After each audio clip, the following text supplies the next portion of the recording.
Hello, I'm Forrest, and I've got a problem. How you doing, everybody? Episode 7. Thanks for being here. Appreciate you being a part of this podcast as always. Subscribe if you aren't subscribed already. You probably are if you're listening to this, but maybe you're not. Maybe you just clicked on it to see what's going on. Give it an old follow and a subscribe, rate, and comment. If you are listening to this, please go to Spotify or Apple Podcasts, wherever you're listening to this, and put a comment under there and rate it. It really, really, really helps the podcast. And also, please tell other people about the podcast if you think they like it. I mean, it is a little bit niche talking about addiction, but I think there's plenty of people out there that have addiction issues. And even if you don't, maybe you know somebody with an addiction issue and it might help you understand them better, etc. Please tell other people to subscribe and rate and make them do it. Get their phone out and be like, I want to see you follow it on Spotify or Apple or whatever, iHeartRadio. If you want to donate money to the podcast, you can do it at my website, forestshaw.net. You go to the podcast section, you'll see a button right at the top there and it says donate. So I've got a problem. It says something like that. It's right above the I've Got a Problem podcast feed. And yeah, I really appreciate the people that have donated already. Eventually I'll have my own studio with like real cameras and lights, and I'll do a new theme song. But for right now, this is what I can afford. I've got my phone there, this crappy light, and this shitty mic. I'm getting a new mic though, so I think the sound's going to be a little bit better. Not that it's been terrible, but it's going to be better.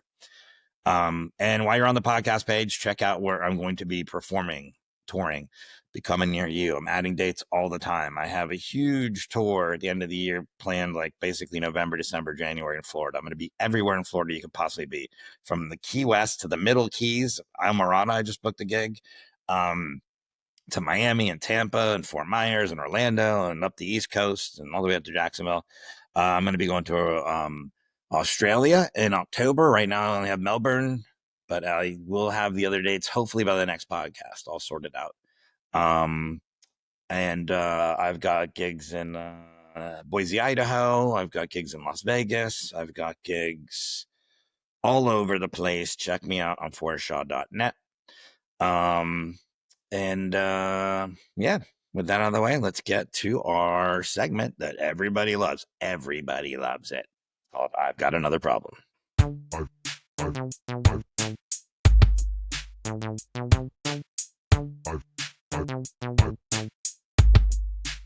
got another problem. Emails, specifically unsubscribing from emails. I, like everybody, get tons of emails from crap I've never signed up for. That I don't know. Someone sells my email address, and all of a sudden I'm getting some bullshit interior design thing or some sort of nutrient or supplement shit I don't need.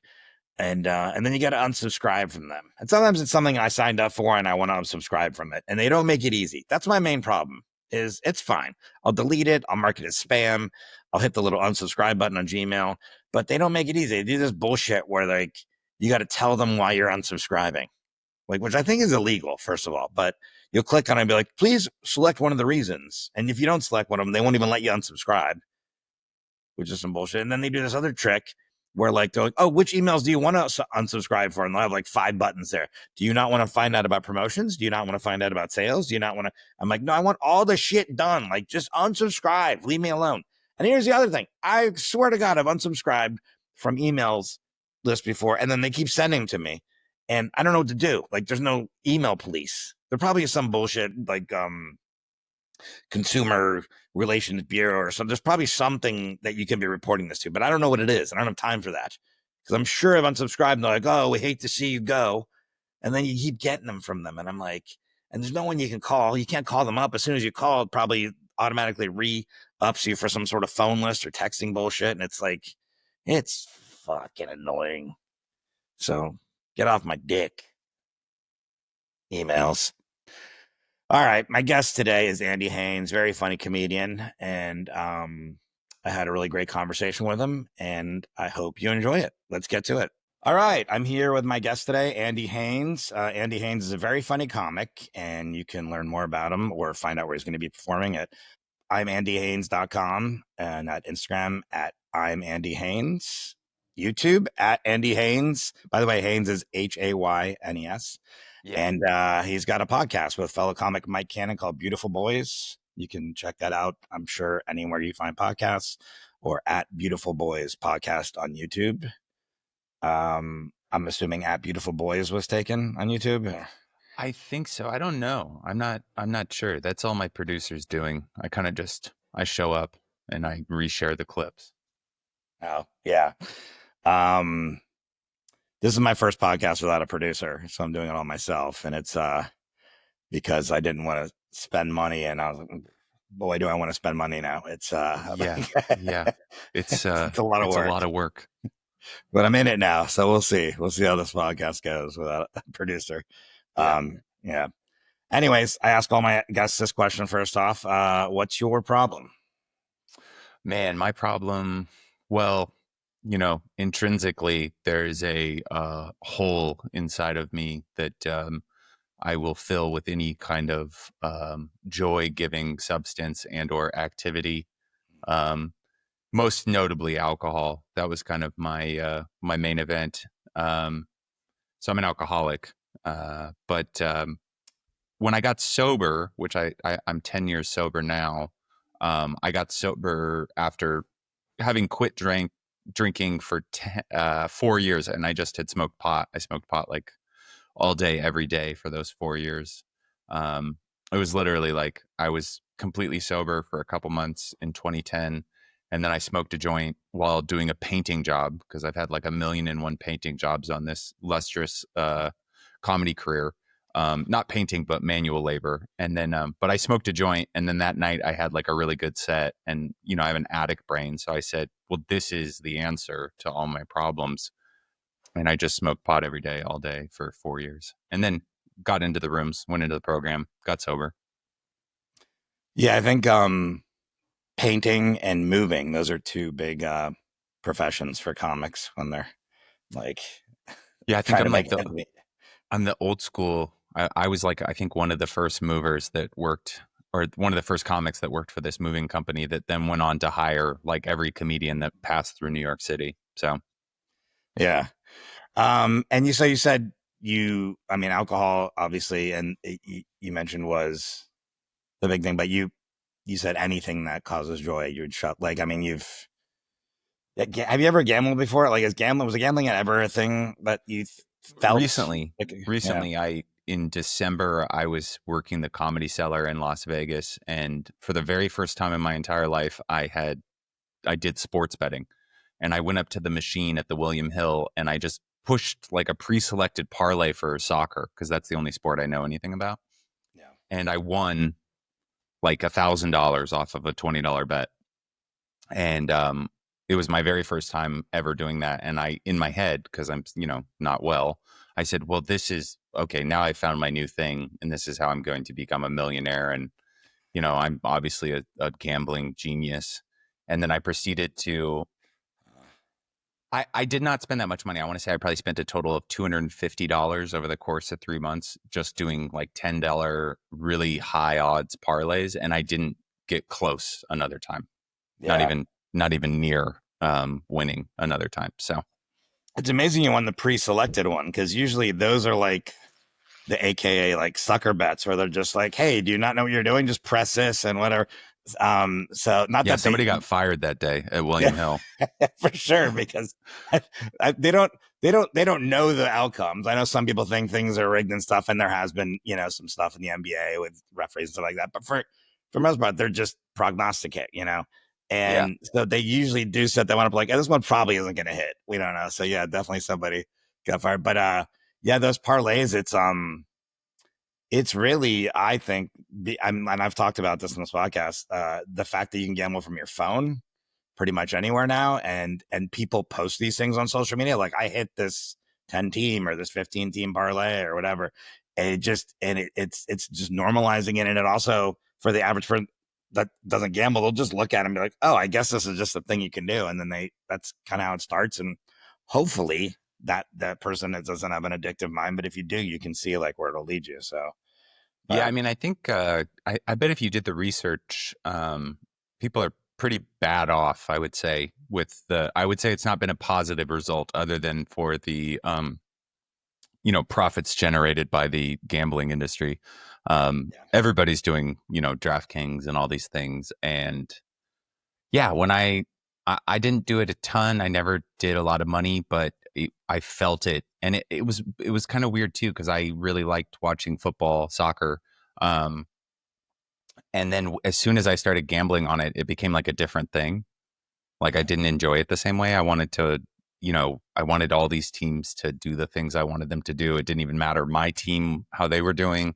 Yeah. Um, and I would kind of like go and I'd research like the records of all these teams and see how they've done away and what their performance had been like in the last couple showdowns with this team. And it was like I did all this research and then I came up zero. So it was really, I don't think I have a brain for it. Yeah. Well, look, these the best of these like people that predict, that say, "Hey, I call me if you or follow me if you want to know, I'm the who's going to win and who's going to lose." Literally, the best of them are probably at a 52 to 54% success rate. So like a little over half, and that's the best case scenario. So these people that are like, "I know who's going to win, and I've studied this, and on this team, when there've been 3 away games and they've lost by this many," it's like just all it's statistics, but it's all bullshit in the end. What they're just guessing. So, but Yeah, um, it's I don't think it's good. I think the whole allowing people to bet on their phones is probably a very negative thing for us as a society. yeah, I think so too. And as a person that's I've said I'm not going to probably I with this type of podcast, I'm not really seeking to get sponsors, like Uh-huh. just read ads and stuff. I'm coming at this podcast a lot from a selfish way where after each episode I feel a lot better. It's like anything with addiction, you talk about it and you talk about it with another Yeah. person, and so there's that. I also hope maybe it's good. I've already gotten emails from people that have been positive about listening to the podcast, but also it's like most of the ads on podcasts are like FanDuel, like Yeah, DraftKings, yeah, yeah. Budweiser. I'm like, well, I guess we can't. Prize picks. Yeah. Yeah, it's like No, I don't so. think I don't think they'll be it'd be funny if you talked a lot about addiction and then put on a FanDuel ad. Um no, I Yeah. think that's good. I mean, uh, yeah, I don't know. It's what I wanted to say was, so one time, when I was in the height of this like mini run of caring about sports gambling, I went. I was in Milwaukee, and Milwaukee, you can't bet on your phone there. You have to go into the sports book, and so I went into the sports book at the casino in downtown, and there was so many people waiting to bet, Wow. like maybe 2,000 people like in line, Wow. and it was like 9:30 on a Saturday morning.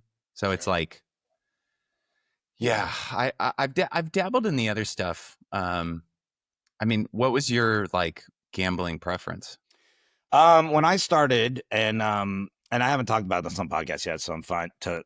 It's not repeating anything, but when I think what my earliest memory of gambling and it being something that I was going to be drawn to, I was a child, and I was playing cards with my grandfather on my father's side, and I couldn't even tell you what game it was, whether it was like, um, poker or black. I don't remember what we were playing, but there was probably poker because there was a pot in the middle and it consisted of pennies and matchsticks.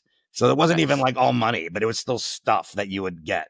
Yeah. And I was probably 7 or 8 years old, 9 years old. And I remember how obsessed I was with getting that pile of stuff.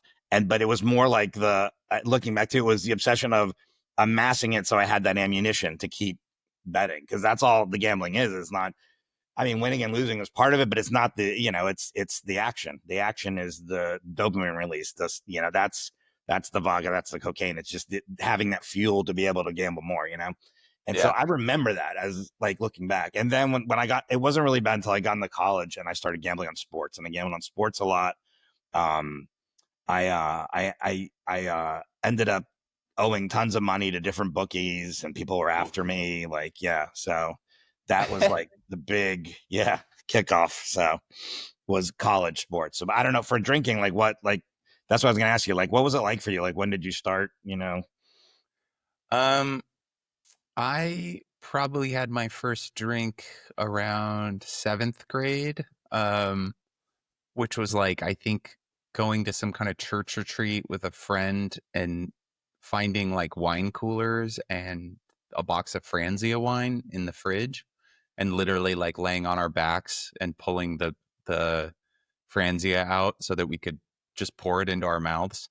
Um, no and cups? I remember getting like kind of tipsy from that. You know, cigarettes were very alluring at that time. It was grunge rock. It was Seattle during the 90s. So, you know, everything was kind of wet and stinky. And, you know, it was okay to be very disheveled. I think I had red hair and I skateboarded and, you know, I was a bad kid. But then, that kind of, you know, I smoked pot around then too. My parents were not super hands-on, so I was able to get away with a lot of stuff.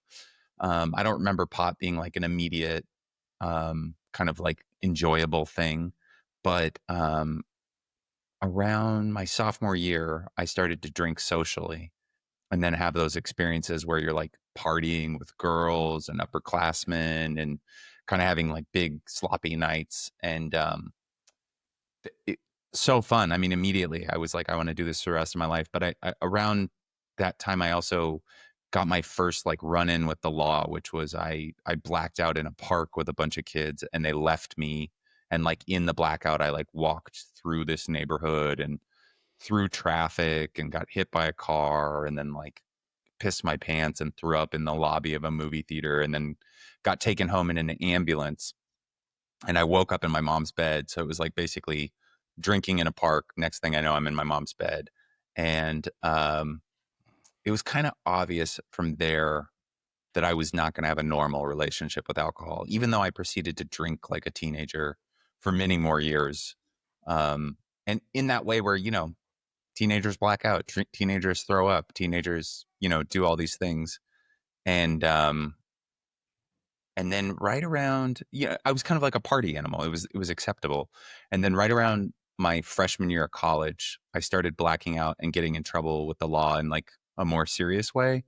And then it was like from there on, it was like every time I drank, I would go, well, I don't want to do that again. And then I would black out. And then, you know, like, oh God, I hope that never happens again. Blackout and wake up in jail, wake up having done something really embarrassing, wake up having to owe a bunch of people an apology. And that kind of went on for like the next 3 years. And that was And I got pretty arrested. regular. Like you'd black out and then. Sorry, my baby just walked into the room. Um, yeah, like every time I drank, I would kind of black out and I would, not every time, but like enough that it was like, just, it became what drinking was. Drinking became this thing that had been such a reliable, fun part of my personality. You know, I'm drunk, I don't care, because I'm very self-conscious, I'm very sensitive, and I'm very you know, I want people to like me, I want people to think I'm cool, I want girls to think I'm sexy, you know, like all these things. I want all this outside approval, and it's like self-hate, all these things are circulating in your head, and that's going on constantly. And then you have a drink and all of a sudden you're like, oh man, I'm cool, you know. And that's what it had been for so long. And then all of a sudden it was like that for a second. And then the next thing I know, I'm like feeling the worst guilt I've ever felt in my life. And just, you know, just not having control over where that goes. And that was really, it was heartbreaking because it was like, you know, that was what had made high school tolerable and fun and all my first, you know, experiences with girls and, you know, nights where friends and I would go up to the woods and camp with a 24 pack and have like a bunch of silly debaucherous fun, you know, like all that stuff. It was all alcohol fueled. Now, looking back on it, especially now that I'm a parent, I wish that I hadn't been exposed to that stuff as early as I was, because I think there's like a benefit in being um, brought up with some purity. And I don't mean like in a Christian way. I mean, in the sense of like just having fun without a bunch of substances or having to escape your own kind of Yeah. psyche. Um, it's like I was so judgmental of all my friends that were like in youth group, but now I look at them as adults and they're pretty healthy in comparison, you know? Yeah. I mean, I drank. I'll still drink occasionally. I'm not a big drinker now. I maybe one a week, sometimes not one for every 3 weeks or something. It's just not like a really big part of my life or personality, Yeah. Um, and it never has been. But in high school, I drank because that was like you said, it was this part of this thing where I was like, oh yeah, you want to be cool, you want to like fit in with this group of people that you think are fun or whatever. And so I do remember all that what you're talking about, but it just never it never it never translated into like a problem for me, I guess I would say, because it is interesting. Like when I had like I was institutionalized at a certain point because the law enforcement and my mom thought I was a danger to myself. And there's a thing in Florida called the Baker Act, and it was named after some state senator or legislator, something Baker, and It's probably they my passed. wife's grandfather. I'm just kidding, Hmm? but Oh yeah, a Florida politician. So, but and they're allowed to detain you for up to 48 hours, and was this while you were gambling or just yeah. drinking as a teenager? This is gambling. I'm sorry. Yeah, I skipped ahead. Yeah, so this was all gambling. Oh, okay. This was there was my mom knew I had a gambling issue. She knew that I was a marine biologist back then. I had a job, I had a good salary, I had bought like a townhouse back when you could afford such things, like on a Yeah. biologist salary. So, and but I had already like triple mortgaged the money, and had to sell my truck and all this other This seems crap. like such a this is like such a good pilot. I'm sure you've talked about it with people, like Yeah. we all have. We've all had our heartbreaking great story that we're not famous enough to sell. Yeah. But that's such a good TV show, The Marine Biologist, that's like a debaucherous gambler, a problem gambler. It's so funny. Other things. Yeah. You're And selling shark fins to support your I would actually was doing drugs. So I would, I was, I would get ecstasy. I grew up in Miami, so the Miami nightlife scene was quite different than almost everybody else unless you grew up in Vegas or maybe LA or something. But even LA, everything closes at midnight, Miami's like, what do you want to do for 24 hours? Yeah. Um, and so I got mixed up into like the drug world and selling drugs, and not only owing drug dealers money, owing bookies money at the same time. So double. And you were a marine biologist. And I was marine biologizing at the same time. I would, It's so funny. You're like swimming with manatees, and then at night you're going to sell ecstasy, and a guy is putting his gun in your hip because you owe him $10,000. yeah, literally. I mean, you're not, it's not even hyperbole what you're saying. So yeah, but, I have to show up at work on Monday morning. I'm like, all right, let's see if the earth is heating up. I'm taking some Yeah. temperatures in the ocean. Oh, it is cool. So we're all going to die. But, Oh man. I, but, I thought of you. I went in August of 2023. I did that gig, Coastal Creative, in St. yeah, Pete, and it was my first time ever in Florida, kind of doing that thing. I'd never even gigged in Florida. Really quick. Hi, I'm doing a podcast. You have to leave me alone. Bye. Um, it's my daughter. Um, but I went in the ocean. It was 100 degrees outside at St. Pete Beach. St. And I Petersburg. went in the ocean, and the ocean was 100 degrees. It was the grossest, most alarming feeling I've ever felt in my life, where it was just like, oh, we're in big trouble. Like, I've always been a very conscious of climate and conservation and really worried about climate change. Yeah. And it was the first time where I was like, oh, like this is the real deal now. Yeah, I want to correct you. You actually went into the Gulf of America if you're in St. Petersburg. So, Oh, I'm sorry. That's yeah, my bad. get it I straight. always forget that. I'm still looking at Canadian Google. Um, I thought you were going to say you went and saw the manatees there because there's if you're ever back in the Tampa, St. Pete area, and especially in the winter when it's cooler in Florida, I won't say cold, but colder. There's an area near the power plant where they congregate to stay warm in the winter, and there literally will be hundreds, if not thousands, of them there. And they have Are you viewing. allowed to go in there with them? You can't go in the water. I wouldn't go in the water there anyways because it's a little bit. You'd probably cut yourself on some rocks or whatever. But I don't. You're not allowed to go into that area anyways. It's a protected area for them, and it's also the outfall for the power plant. So it's all the warm water for the power plant is dumping into this area, and Yeah. the manatees, if the water temperature goes below 68 degrees Fahrenheit, then they start to eventually shut down their feeding system and everything, and they can die. So they go in there to stay warm and sleep there at night, and then they go out and feed in the daytime. And You know, there's small fish can freeze and then the ice can melt and they can come back to life. oh yeah, and Can big fish do that? Could you do that with a manatee? well, a manatee. I mean, I don't want to make this like a whole like, hey, you're wrong, yeah, but they're not fish. First of all, they're mammals. They're Yeah. mammals, yeah. So they're because their circulatory system and everything, it's different than a fish. They definitely cannot like they the top killer of manatees generally naturally is cold stress. They call it, and sometimes red tides. When red tides occur, that can be too. But cold stress. The number one killer usually still is man, either boat strikes or they get stuck in something we created, like a pipe or like a dam that closes down on them or something horrific. But yeah, no, anything below 68 degrees, for the Florida manatee, they just start shutting down. Their organs will start shutting down. They'll stop eating and they'll eventually die. So, What do you do when you're this job in Florida and you find a dead manatee?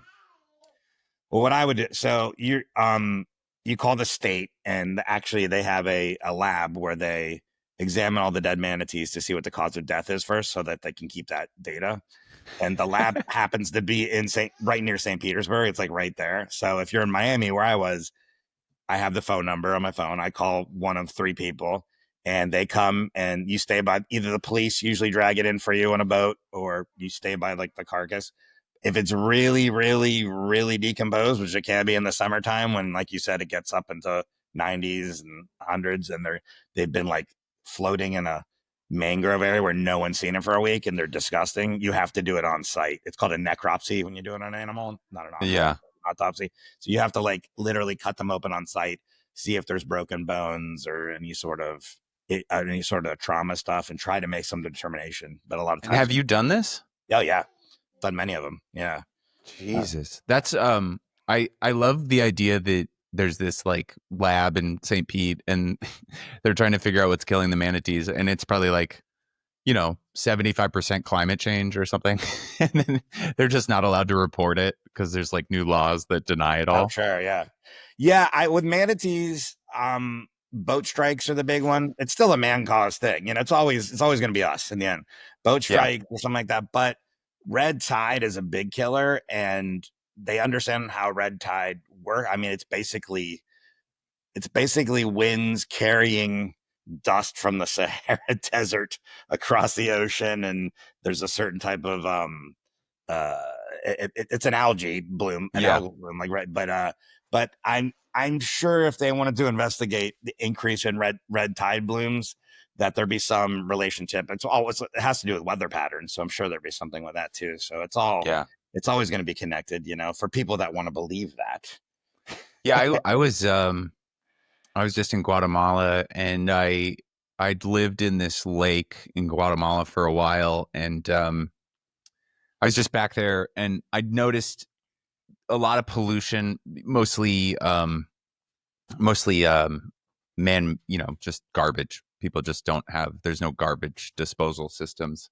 And bye Minnow, I love you. Um and then the there was also these blooms, these like I forgot what the name of the algae that bloomed, but it was toxic to humans and animals and fish. What was it? Green. Yeah. Um I didn't see it. I just was like, I started researching because I was like, what if I kind of took this on as like a pet project to kind of like figure out ways to siphon, do fundraisers and stuff in the US and then take that money and put it towards kind of paying people to clean up this lake. And anyways, that's part of my research that I found is a big thing with climate change, with the waters getting warmer, and also with the stuff, the amount of stuff, because the more consumption, the more waste, um, diets, things like that. Warmer Especially in water. like the sorry, yeah. Oh, no, go ahead. Especially, I mean, I don't know what that lake looks like, but anytime there's like a closed water system like that, yeah, and it heats up and you get these algal blooms and then all the oxygen gets taken out of there, everything living in there will die. So one of the easiest like solutions a lot of times is they just have like a bubbler that they put there. I don't know if you ever seen like a lake at like some Yeah, development yeah. or something, and there's just bubbles coming up. That's so that to help prevent algal blooms because it'll help keep oxygen in the water, keep animals alive that'll eat the algae and also not create this like anaerobic environments and stuff. But Yeah, I think it's a closed environment because it's like the top of it's like a giant volcano yeah, crater. I mean, it's huge. oh It's yeah, yeah, for sure. Lake Atitlan. It's like the size of Lake Tahoe. It's that kind of lake. Yeah. Well, if you're ever back in Tampa or anybody and you want to see manatees, hit me up. I'll tell you where to go. It's Well, not I'll go really a back. secret, but I'll definitely be back. I have a secret love affair with St. Pete because I love to be, I'm a Florida hater because I'm like a Northwest snob, sure. but I've actually had some really great times. And the Dali Museum's there. Did you go there? Yeah, been there a couple times. It's a banger. Yeah. Um, what was I gonna? Oh, this is what I want to talk to you about with addiction. So I had Al Jackson on. I think you know Al. Yeah. Is one of my first guests, and what we talked a lot about was this idea of staying busy if you're an addict, and this kind of folds into what we're just talking about. You're on the road and doing things, um, and like that old adage, what is it, the idle hands is the something of the devil. I forget what it Devil's is. Playground, I think. Devil's playground. There you go. Yeah, or the Yeah. idle mind or hands, and so we talked about as an addict, like keeping busy is important. um, I don't know if you agree with that or if that's something you practice in your life, I mean, or something like that. But first of all, I don't know if that's something you. It's like 100%. Like I can't really sit still. I don't know if that's addiction or ADHD, or I've never been diagnosed with ADHD. But I have something kind of like a disassociative thing. And there's like a huge correlation between mental kind of like neurodivergent kind of like personalities and addiction. It's like in autism and ADD and ADHD. Um, and for me, I would say like the most beneficial thing and kind of the happiest I am is when I have structure, um, which is, busyness, but also with kind of expectations and regularity. I mean, a lot of comics will be like, I can't have a day job because, I have to podcast 2 hours a week or whatever like that. Um, I love having a job of some sort. I mean, I would prefer it be a writing job for a TV show or some kind of comedic job. Um, but I need something to kind of break up my days. I'm not one of these people that can just self-regulate where I'm like, oh, I wake up and then I meditate and then I go work out. I mean, I do that stuff out of necessity, but I'm much happier when I have a full day of things to do. Like my wife is the opposite of me. My wife loves to sleep in and then kind of just take the day as it comes. She doesn't like to plan anything. She's also an addict. She's talked about it, so I feel fine saying that. Publicly, she's talked about it. And she seems to be fine with that. It doesn't really seem to like trigger her or send her off the deep end. I'm I'm the opposite. I'm like I start clawing at the walls if I don't have, Yeah. I'm not I'm so envious of these people that can like, like I also don't have the kind of depression, you meet these depressed people where they're like, I couldn't wake up, I slept every day till 4 or something like that. When Yeah. I'm really depressed, I wake up at 7, I wake up at 6, I wake up at 5, Yeah. You know what? I think again, I say this constantly on this podcast. I never thought about I never thought about it like this, but it's always triggering something in my brain when that is interesting. I am exactly like you in that manner where I have to stay busy. If I do not stay busy, um, I will end up it'll lead to not just not accomplishing anything, but just like it usually leads to something negative for me, you know. And it could be something as simpler as like just eating shitty, not even like gambling or something like that, but it lead to something that is like, and the depression thing, I'm 100% on you with that too. I couldn't sleep if I'm sure I have sleep apnea. That's part of it too. But even if I had like didn't have sleep apnea, and there's been plenty of times I've been in better shape and not had it, I still don't sleep that much. And I always was Yeah. like, well, I was a biologist and I wake up at 5 a.m. and I can't get rid of it. But I haven't had that job for 15 years, so can't be that still. But I think that's part of mine manifests in that same way where it's like, I'm not going to sleep. I'm going to get up and do stuff. And that's the way I kind of deal with it is like just pushing forward. But yeah, maybe there are the two types then. I mean, obviously there's more than two, but yeah, that's I'm definitely with you on that. But I um I listened to this Radio Lab podcast and it was called Curiosity Killed the Adage. And I don't know if you ever listened to Radio Lab. It's I an have. Yeah. I don't know yeah, the episode though. it's an NPR podcast. It's a great podcast. They don't need your support. Trust me. They got a lot of listeners. Listen to our podcast. No, I have listened to Radio Lab. I'm No, not familiar with you. it. I'm just saying. I was talking to the people Oh, listening to this okay. podcast. I was like, listening to it after you listen to mine and Andy's podcast. But no, it's a great podcast, and they were talking about it's called Curiosity Killed the Adage, and they came up with they each one of them took one saying and said like what goes up must come down, and then they explored it scientifically to see if this is a real thing. Yeah. That was one of the ones they did, which that one was really mind blowing to me. That I mean, listen to that. Curiosity Killed the Adage Radio Lab, but they had one. It was idle hands. What's the fucking saying again? It's idle. Idle hands are the devil's workshop Yeah, playground. yeah. There's a couple different versions. Could be workshop, playground, whatever. But and so they wanted to investigate that to see if that was true. And they started talking to this researcher who researches brain function in mice and rats, right? And they were able to like see what was going on in their brain as they were doing activity. And when they were like looking for food in a maze and stuff, their brain was firing off on in a certain way where they were like using their brain to like look at stuff, smell things, figure out their way. And when they would finally get to the food at the end of this maze, their brain would shut down initially and nothing would really be going on. I mean, the minor functions that need to, if they need to stay alive. And then all of a sudden, a different kind of signal was sent and it was like really rapid. And they called it wave ripples. And what they figured out was that once their brains became idle, these different signals they were getting for what was going on in their brains, these wave ripples, was them starting to form memories. So while they're just sitting there, once they shut down and they're idle, your brain is like replaying over and over and over and over everything that just happened at a rapid, like maybe once per second or 10 times per second, replaying everything you've just seen and done. And that's the beginning formation of memories, right?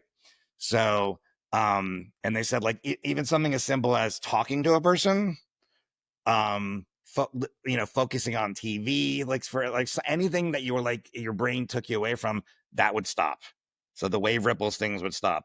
But when you were idle, two things would happen. These wave ripples would come back and they form memories. If they were going, they could see they were going directions too. If they were going in a reverse direction, they're forming memories. And if they're going in a forward direction, they're planning. So you're planning or forming memories. And in the end of this whole thing, they said, well, then it isn't, they were saying that what's happening is your brain still is working when you're idle. So it isn't the workshop for the devil's. I can't fucking, it's like Tommy Boy. I can't do that. I can't keep the idle hands at the devil's playground. But when I was listening to it, I thought the opposite. I was like, well, that makes sense. From an addict standpoint, was that when you are drinking or, snorting coke or I'm gambling or whoever, whoever's doing whatever. And then when you have those idle moments, that's what your brain is using, is telling yourself, these are your memories. Like you talked about from high, like these are the memories and this is what I think is good. And this is what I should be doing. And now that you keep forming those as the core basis of what you think about, that is that's the way I looked at it. Like, well, no, I do believe that it's still like the idol. I'm not gonna fucking say it any more times. When you're not doing anything, the devil's working. But and I mean, I guess I'm not. This is not something I ever studied or something. But it was really interesting to listen to this podcast because it made me think the opposite. Where I was like, when I was only gambling, those are the memories that I was forming. And as when you stop gambling or stop drinking or whatever, you form new memories. You do things. You know, now you're concentrating on writing or your act or raising a kid or all these positive things, and then starting to replace that with that. So eventually, you know, you won't forget because you're going to know you are an alcoholic, but those aren't the memories that are you're Yeah. like saturating yourself with. So I don't know if I Yeah, explained that well, but I think yeah, I mean it makes sense. I don't think that it's necessarily like I think like the quiet mind is what we're trying to achieve, and like a I think an idle mind is not quiet if you are an agitated person, but if you can find ways to regulate, like I meditate now. I try to do it twice a day. It's more like once a day. Um and I like, exercising is like really I don't do it enough, but it like I every time I exercise I feel 100% better, even if it's just a long walk or a hike or something. Nature, things like that, like it doesn't necessarily have to be like occupying my time with something that's super productive. It's just yeah. like doing something to kind of, I don't know, just spin that wheel or slow that wheel down, I guess. One thing I heard, this is the kind of the rat study that I always go back to, and I think it makes a lot of sense because my whole thing with addiction was I did not get a lot of love as a child.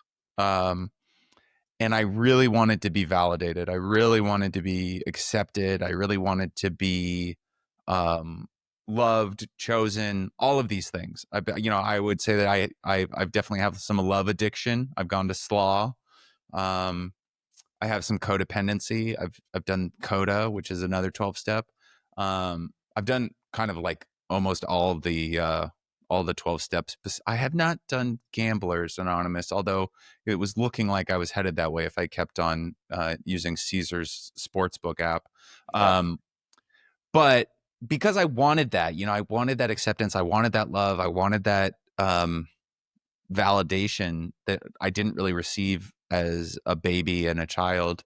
Um, Alcohol made me feel loved and it made me feel accepted. And also, it's such a social thing when you're young that it felt like that was a way to get to love. Like I would hook up with girls when I was drunk. I would get invited to parties and drink. And they did this study with rats where they gave rats in a maze.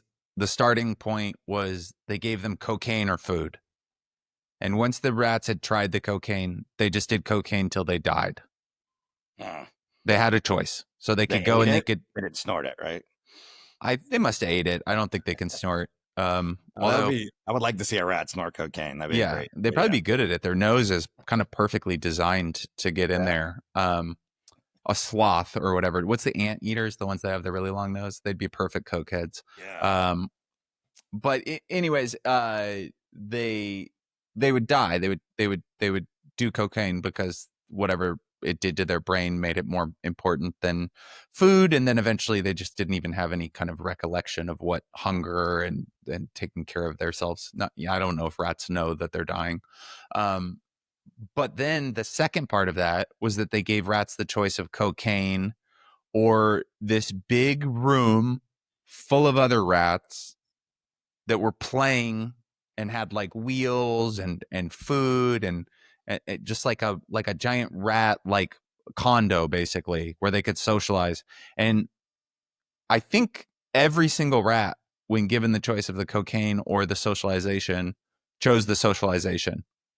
Uh, And I don't know how they designed it, but they could go back to the cocaine, and they did not, because it was like, that's what I think, that's what addiction really, there's lots of different things that addiction are spurred on by, and then there's like a whole other ballpark with like if you have a physical addiction to something, which I would say sometimes I did have physical addictions, not just to the act of smoking pot, but like I could see something even with gambling, that feeling in your heart when you're sitting at a blackjack table and you're losing and you keep on betting.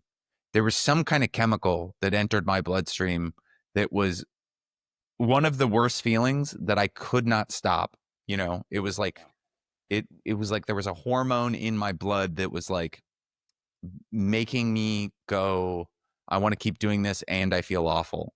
Um, Yeah. but you know, it's interesting. I think like going back to that thing I said about the kind of having the pure childhood, and I bring up the church group. I don't really want my daughter to be like devoutly Christian, but I do think that like building kids into like socialization and you know, especially showing them they're loved is a very good um kind of preventative step to at least having them be able to deal with the disease of addiction a little bit more proactively. Um, Yeah. Yeah. although, you know, it's not, I don't think addiction is a nurture thing. I think it's a nature thing. Yeah. Like genetically, you think it's I mean, that's what I've been told through my 12-step program is that, you know, I was destined to be an addict no matter what. I would say I could probably, if I wanted to dig into it, I could probably argue that it had a lot to do with my relationship with my parents and my infancy. But who knows? yeah. That's not where I'm at. It's I I had not I didn't have a relationship with my dad at all. Like not didn't talk, didn't communicate anyway from the time I was probably I spoke to him briefly when I was 17, but literally from like when I was 12 into my late 40s. So Jeez. just recently I started talking to him again and have developing a relationship with him. One of the first things he told me when I talked to him was that he had sold this business when I was little and he kind of took off. Like my mom left him, but then he took off. And he goes, "Yeah, I took all the money and I went to Vegas and I gambled it all." And I was like, "Oh." So Okay. he's a future guest to be on this podcast for sure. Yeah, Apple doesn't But fall far. yeah, and what's even crazier is my mom remarried, and remarried a compulsive gambler. So Holy what are shit. the odds? Like, That's the Al-Anon side of it, which is really common. I think you know, people look for partners that have the same diseases or the same diseases a parent has. You know, yeah, that's like a whole other can of worms, and that's like very much like I don't know if you've had anybody on who's done SLAW, but like Sex and Love Addiction yeah. Anonymous. I haven't Um, had any. I have some people that said they want to be on the podcast, but I haven't had anybody on yet. No. but it's like that's a big thing is that like you replace your parent style, you know? So it's like I have dated a lot of sarcastic, unpredictable, emotionally withholding women. And at first, I'm always like, you are just the most amazing thing. I can't believe I found you. You're so sarcastic and funny. And then, you know, 3 months later, like they aren't answering my text messages and they're telling me I'm overreacting and they're being mean and I can't and I'm like, holy shit, why did I do this again?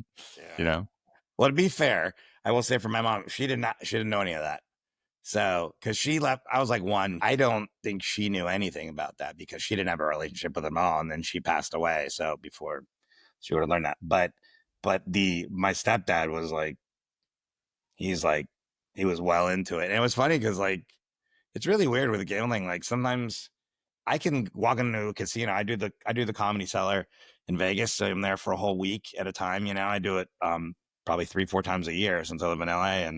And when I make that walk from the rooms to the club, I can Mhm. immediately see people that I mean immediately tell you just like, yeah, that person has an issue. I can just tell by their mannerisms and what they're doing, the things they're saying.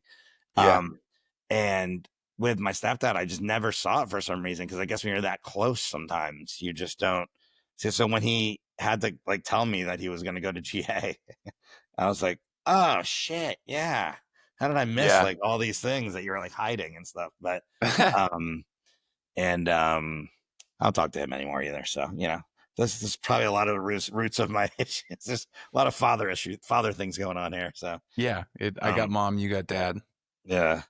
Um Now, do you like as a comic, like you're like we're just talking about casinos? I was like working in a casino. Obviously, you have to work around alcohol all the time. I mean, they're glorified bars, comedy clubs. So, is it like do you try to like how do you avoid, or is it ever a problem that way, or how do you avoid those situations? And also, like the people you surround yourself with. You said that I'm assuming you try to surround yourself with people that are going to encourage you to stay healthy and be. Yeah, I mean, I think I'm really lucky. I think we all are because comedy is in such a healthier place than it was during the last boom. Like it's like we don't really meet a ton of people who are doing like blow and like trying to be the craziest guy and all that stuff. I mean, it's happened in certain circles, but I feel like for the most part, when I see a comic who's like super drunk regularly, we all kind of go like, Jesus Christ, dude, get your shit together. Like, Yeah. I'm lucky because there's a ton of comics in sobriety. And I have a lot of friends, whether they're in the program or not, that are sober or just kind of don't partake. And then there's like a good percentage of Muslim comics who just that, they don't drink because of their faith. So I have friends in that kind of circle as well. Um, but I just think comedy's in like a sweeter place. So it's been nice to not have to, um, kind of like be the odd man out and have like I can't imagine being like sober in like 1998 in LA when everybody was like raging at Barney's Beanery or whatever it was and like, trying to be the most epic guy and there's coke and Yeah. stuff like that. I didn't have that. Yeah.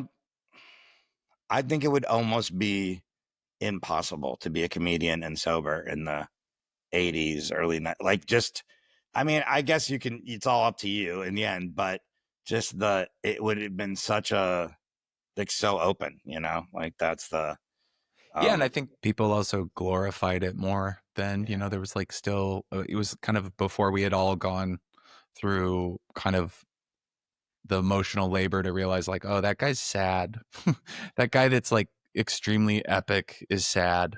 Um yeah, But I don't get triggered with drinking at all almost ever. It was hard sometimes when I was single and I would date women that drank and like, you just have to navigate like especially intimacy with somebody who's drinking was really complicated.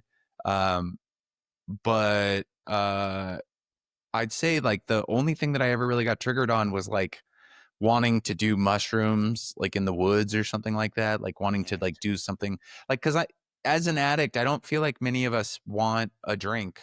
Many of us want, it's like I want to immediately be like my, skull is ripped open. I'm on like 2 grams of mushrooms and I'm like, you know, I'm talking to the fucking foxhead in the sky. That's what I want. I want to get completely removed from myself. And that's what I tried to do for so long. Like, I think that's why weed was because weed, I didn't have, uh, you don't smoke a bunch of weed and then you wake up the next day and your friends are like, you tried to finger my wife and you punched my car window. You're just like, you're goofy and then you're awkward and then you go somewhere else and, eat too much. yeah, Um, but and mushrooms are the same way in that like you don't really do a lot of like embarrassing stuff because most people that do mushrooms, you go out to the woods, you go yeah, someplace private, and yeah, you laugh a lot and you have these like profound thoughts. So that was like the last 4 years of my using was like so easy because nobody was telling me to get my shit together. Um, it literally like didn't occur to me. I mean, I've told this before, and he also does not care that I am kind of like citing him because he's not a very nice guy. But Gerard Carmichael, I that's mean of me to say, not a very nice guy. He does not seem very interested in what this story, this anecdote. But I was at the Comedy Store in the parking lot, and I told him I asked him if he wanted to smoke. He said he didn't smoke. He said, how often do you smoke? I said, I smoke all day, every day. And he goes, oh, you should not do that. Like he said it like in a very like, you got to stop doing that. And I think he even does smoke a lot more now. But in that moment, it was the first time I'd realized like, oh, I probably shouldn't do this all the time, you know?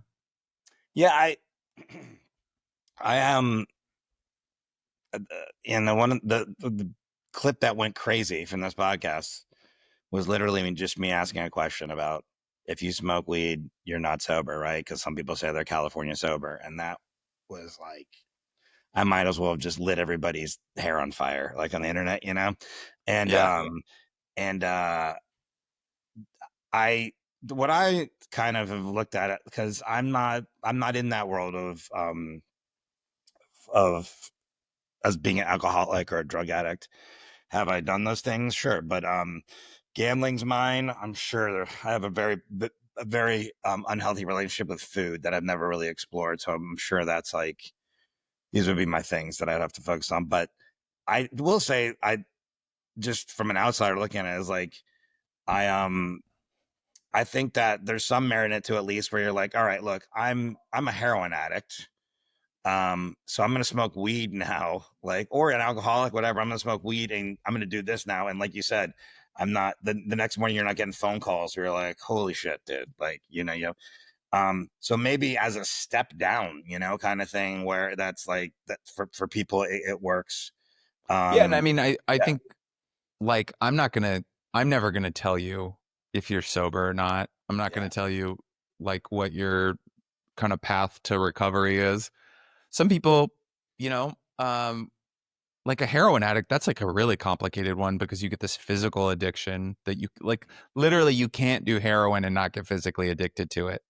You could be you could be somebody with no addictive personality. And if you get given heroin, you will become dependent on it. It's like, that's why it's the most ubiquitous addiction in the United States. You have all these people that are like, have community, have a life and all this stuff. And then they hurt their back, they get an oxy prescription. All of a sudden they're fucking down in the holler trying to score fucking smack and they get fentanyl or whatever.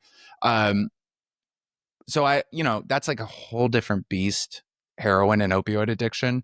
Um, and also there's people who drank fine and then they smoke weed and the weed is a problem.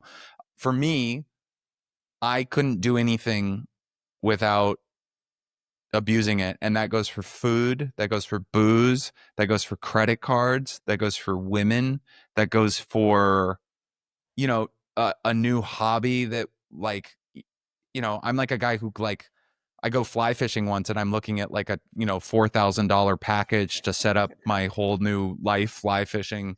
Um, I just can't do any of that. So I need that kind of like, I need to cut out everything I can cut out. And then I need to have kind of barriers on the rest of it. And, I'm 10 years sober now. So it's like, I can sit around a bunch of guys smoking weed and have a good time. I can be around a relatively drunk person and keep the conversation going. I yeah, know myself well enough that I don't like when somebody's like, why don't you drink?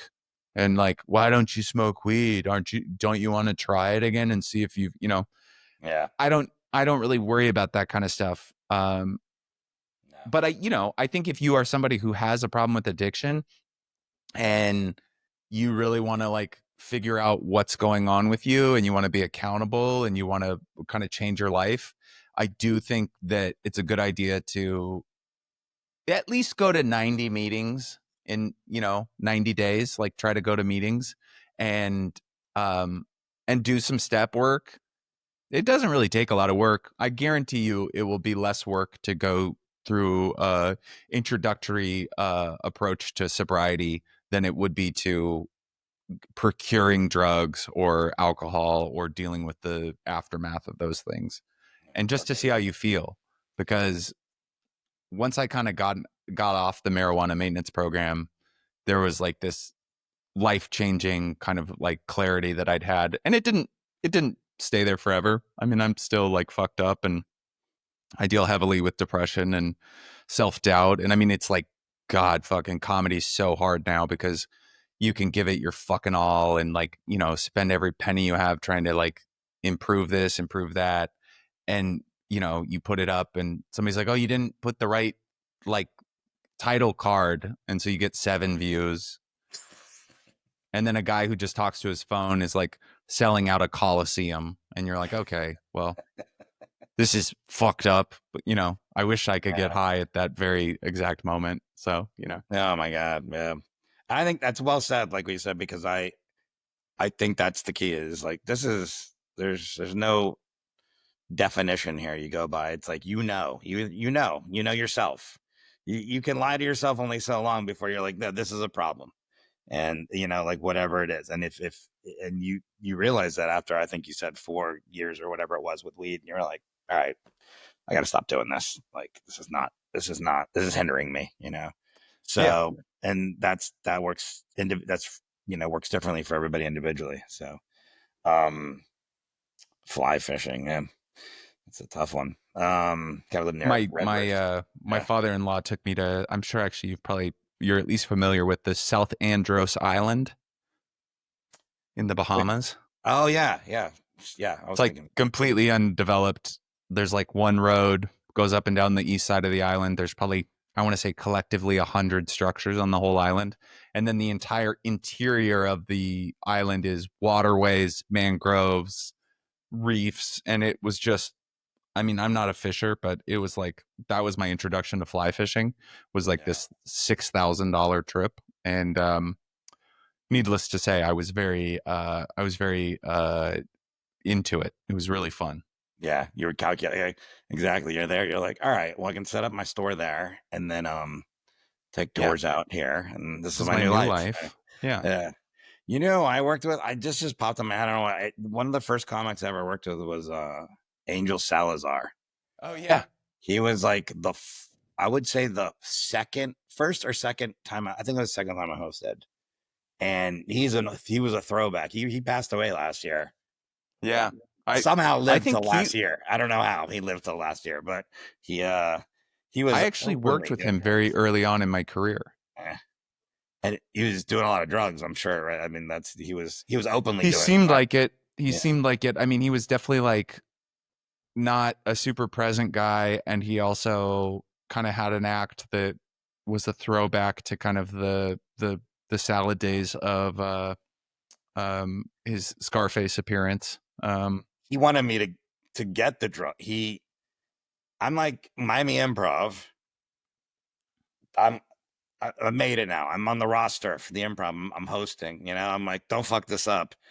And the feature's on stage, and he's like, all right, a lesbian is coming with cocaine. This is how he phrased it to me. That's how I was going to recognize her by that descriptor. Like, okay. Yeah, And he's like, and he kept saying, he's like, you need to get it from her and then give it to me. And it was this whole thing. And I'm just freaking out like, well, I guess I have to do whatever the headliner says. And I'll do that. Luckily, she showed up ahead of time, and he got it. And I tremendous amount before he went on stage and just sweated and did his whole act where he's doing costume changes and listening to a yeah, radio. yeah. Insane. That's why I said I can't believe he lived till last year. This is because I've been doing comedy quite a while now, and he was older. But then famously, like he had like so many stories that weekend, like where he was like, he said that all the money had been stolen from these women that were trying to sell him health insurance that he met at a club. They came back to his hotel. All right. But I'm sitting there with one of the owners of the improv the final day. I get there super early. I'm just waiting there. I'm going to eat something. And he just walks in with a rando guy. I'm like in the back, and she's talking to a guy at a newspaper to do ads. This is how long ago it was. They're doing ads in a newspaper. And he goes, Renee, that was one of the owners, goes, Renee, I have lost a small vial of cocaine in your club. And then he goes, the cocaine is not of importance. The vial has sentimental value to me. We're just That's standing so here with funny. another rando guy, and he goes, "Your staff can do the cocaine. It is fine." He goes, "I need the vial back." And he just kept saying it over and over. And I remember she just said, "Hey, can you please stop saying the word cocaine right now?" And like, Yeah, whatever. I'm not finished talking to this guy, or whatever. But he was a character, man. He was a real throwback. And that's what I imagined every '80s comic was just Angel Salazar. It's just like this dude. I mean, insane. I Yeah. I worked with a lot of those guys that I, that's because like when we started was the kind of like d- end of a lot of those comedy boom comics careers. And so I met a ton of guys that had become road dogs after having some kind of nominal success. Some of them had great success and then had ended up road dogs, but it was a lot of sad cases, a lot of drunks, a lot of drug addicts. I mean, we both know a comic who had massive success who basically, kind of ruined his brain Yeah. with crack. And I remember, going into the green room and just seeing him smoke crack and just Yeah. being like, holy shit, like this is not what I want, thank God. Um, but he didn't And it's offer it to me sad. It's either. sad to watch because I mean, I think I know what you're talking about. Super talented, like super, like had everything going for them, Yeah. kind of thing. So yeah. Um and yeah, terrible. Just a couple more questions here. So what is your best, not your best moment, or just a best moment or something that happened to you that wouldn't have happened to you if you're an addict, and also something you never would have been imagined when you were like drinking and blacking out and stuff like that. I mean, I definitely think like the birth of my daughter, as cliche as it sounds, was just like such a transformative, amazing moment for me. I mean, just my wife and I both having been former addicts, both kind of being like, just ruffians who had this kind of like delayed adolescence and then getting to fall in love and have some complications with getting pregnant and then eventually getting pregnant and then being able to show up for her during that pregnancy and like help her, like that's I think that's a like a huge thing that kind of gets like mulled over. You hear about it a lot in the meetings when you get into 12 step, but like to be of service to people who have in their minds decided that you are unreliable is one of the most rewarding things that I've experienced in sobriety. My mom, right around the time that I had like 4 years, had a mastectomy, and I got to go up to Seattle and take care of her. And I've taken care of her through like some knee surgeries and some hip surgeries. And, it's just being there for those people in my life. Or also, the hardest thing for me was to like accept criticism and um, just conflict, things that I want to say fuck you to and just walk away from. And, my relationship with my sister is like so different than when I was a stoner, especially. I just am so much more present and I'm able to have these relationships. Now, I don't always like appreciate that, like I have to like remind myself how, because I was going to die if I kept drinking. Like I flipped a minivan going 80 miles an hour into a patch of trees in the middle of the mountains and I climbed out of it completely unscathed. Like, and I had a friend in the car who was also completely unscathed. So like the fact that I didn't kill somebody and I didn't die in that moment is a complete miracle. And the fact that I kept drinking and kept on having these horrible, close to called death moments, really, it's like I have to go back to that place emotionally to remind myself how far I've come. And so short, to make that short, to get all the way to where I am welcoming my daughter into the world while supporting my wife and have this like beautiful apartment in New York City to get to come home and raise her in. And then I get to go and I get to not be on the marquee and I'm not, going to sell out even the Gramercy Theater, but to be able to go to the Comedy Cellar and get to do like a set later on that year in kind of the most revered comedy club in the world. Like those are moments when all those things land at the same time, it's like I'm the luckiest guy in the world. Yeah.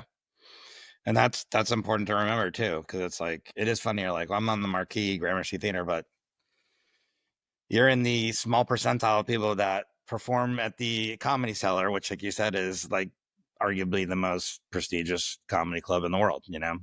Um, I'm just adjacent to that. Just the fact I get to do it in Vegas, I have like gratitude for that, you know. And so Well, if you come out to New York and you put your avails in, SD will give you some spots, bro.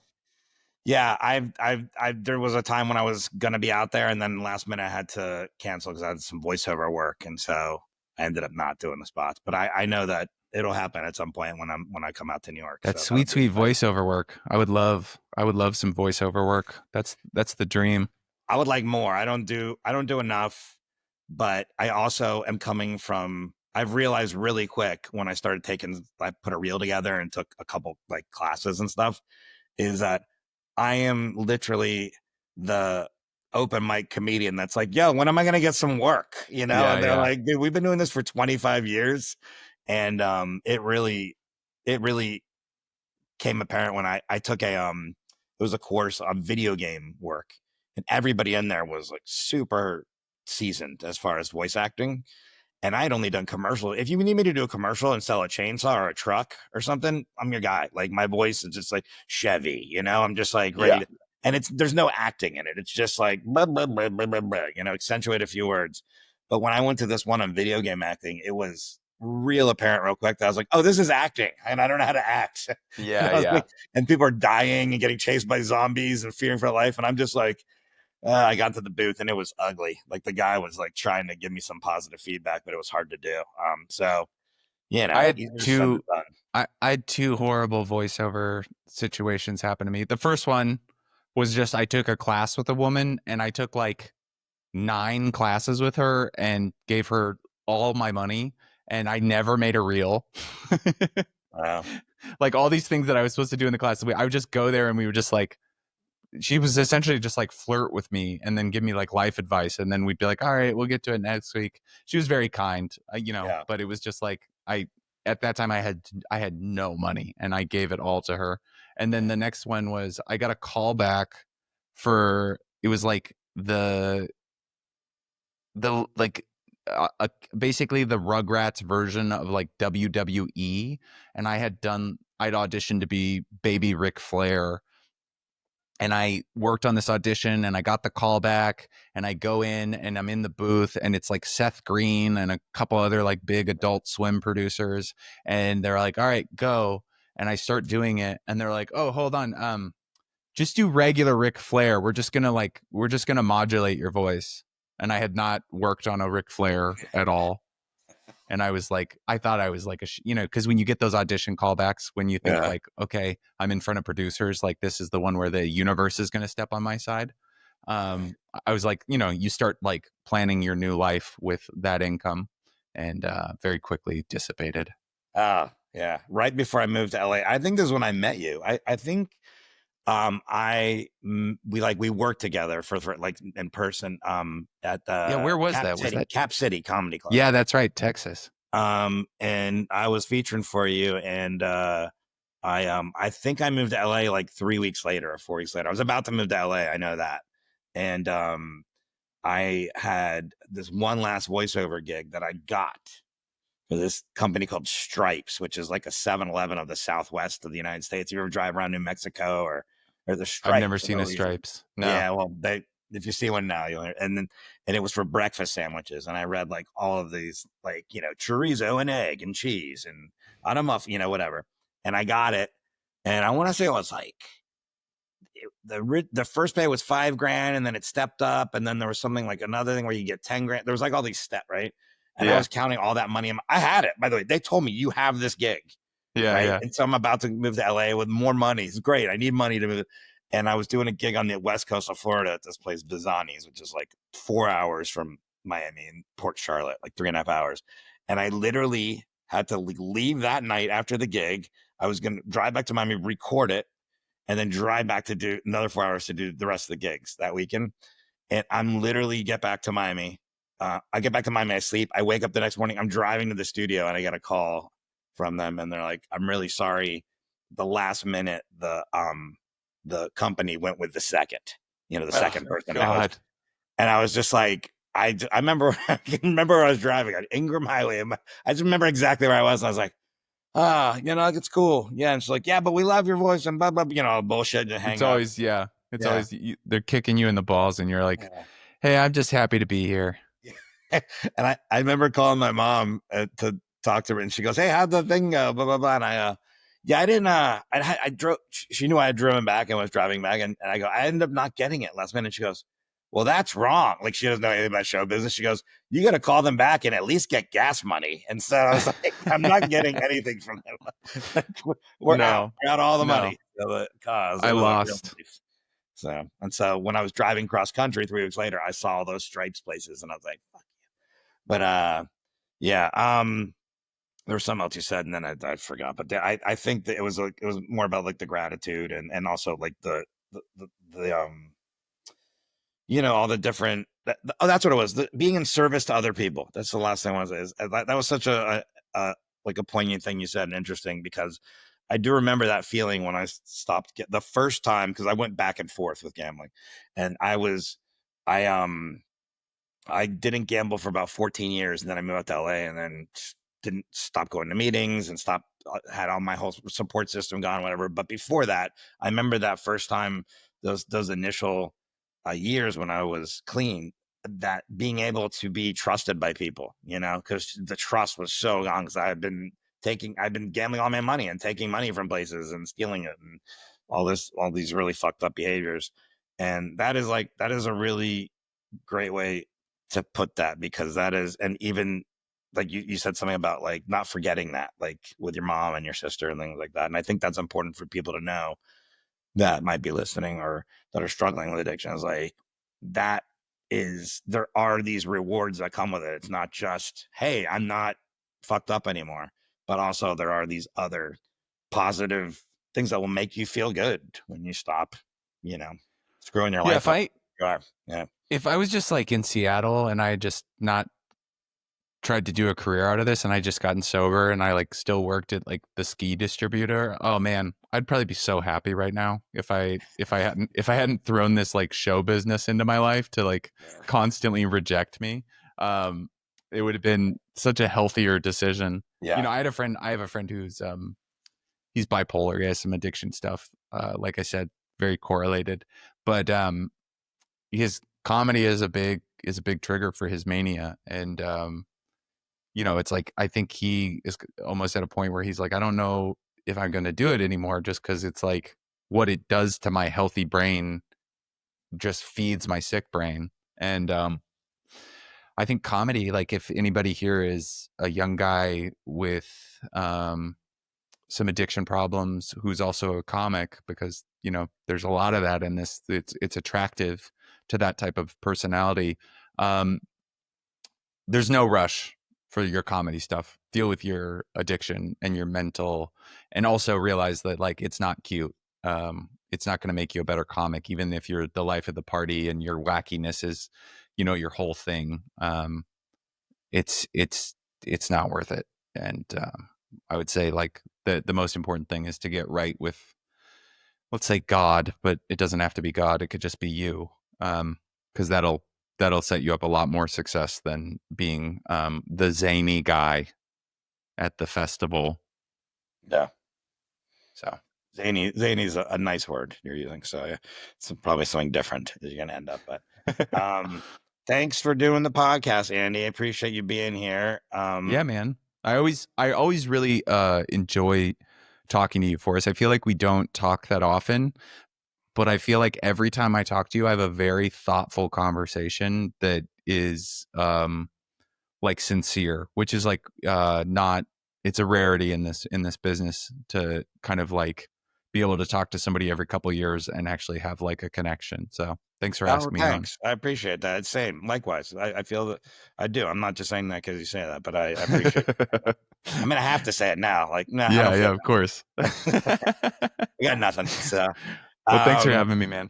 yeah, check out Andy. I'm Andy It's Haynes. That's Yeah, H it's A, the conjunction. I'm Andy yeah, Haynes. Haynes is how you spell his last name. So I'm Yeah. AndyHaynes.com. I'm Andy Haynes on Instagram and at Andy Haynes on YouTube. And check out his podcast with Mike Cannon called Beautiful Boys, at Beautiful Boys Podcast on YouTube and everywhere else you can find podcasts. All right. Awesome, man. Thanks. Thank you. All right. That was a great conversation with Andy Haynes. please support him. Check out his website. Super funny comic. I know I say that about all the comedians, but again, I'm not going to have people on this podcast that aren't funny. That's not true. I might, but that Andy is not one of them. Very funny comic.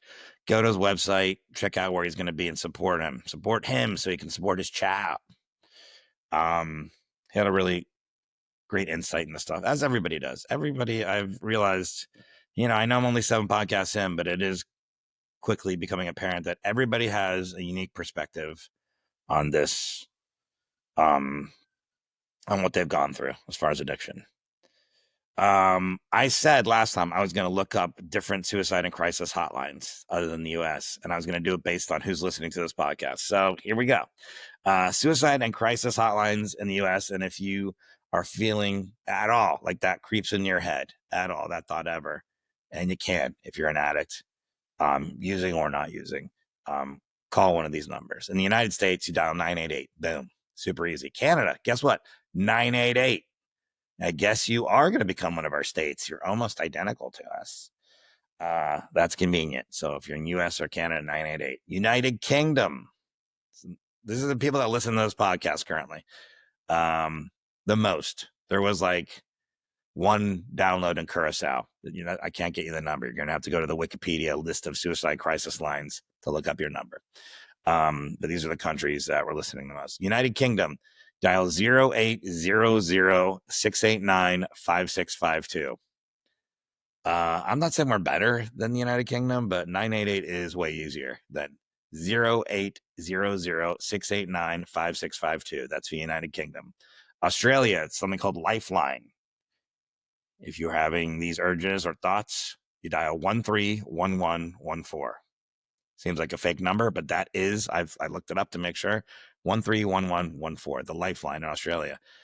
Finland, a lot of listeners in Finland, 0925250111.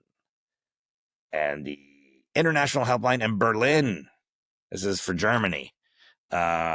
It's called the International Helpline Berlin. It is for the entire country, though. I looked it up. It's 030-44 010607. By far the longest phone number, Germany. 030-44 010607. You're German. I thought you were supposed to be efficient. It should just be like 1 or 2, but it's not. I don't expect you guys to listen to this podcast. If you need these, so write them down. I don't want you to be like, oh, I'm having some dark thoughts. Better listen to the podcast. I have to get all the way to the fucking end. Write them down if you think this is something you need to keep in your wallet or for somebody else. And there's a Wikipedia page with a list of suicide crisis lines. It has a list of crisis and helplines by country. And you can always call in here. If you just don't call here for those issues, but if you want to call in and share something, I'll be happy to share it with other people. I'll never use your name or give out your phone number, anything like that. But you can call the show number, which is 305-563-7264. That's +1 international code, United States, 305 Miami, 563-7264. That's 305 Joe Rang. Yeah, thanks for being here again for another podcast. And same theme song, buddy. You guys want a new theme song? It's going to cost at least $12,000. Looked into it. Now, I might try and come up with a new theme song. We'll see. But for now, this is what you got, and you're about to hear it right now. So bye-bye.